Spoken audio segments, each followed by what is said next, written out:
અગ્નિકાંડને લઈને સિનિયર અધિકારીઓના આજે લેવાઈ શકે નિવેદન. કલેક્ટર, પોલીસ કમિશનર સહિતના તત્કાલીન અધિકારીઓની સુભાષ ત્રિવેદી કરશે પૂછપરછ.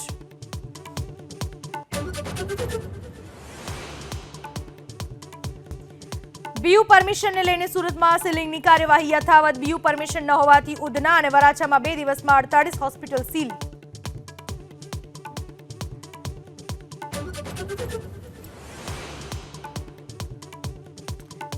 આજે કચ્છ, બનાસકાંઠા, પાટણ અને સુરેન્દ્રનગરમાં આંધી અને વંટોળની શક્યતા. ભારે પવનની આગાહીને લઈને સુરત અને નવસારીમાં દરિયાકાંઠે લોકોને કરાયા સાવચેત.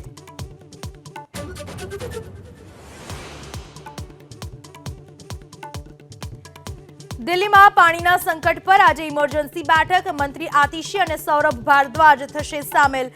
હરિયાણાથી ઓછું પાણી મળતું હોવાનો દિલ્હી સરકારનો આરોપ.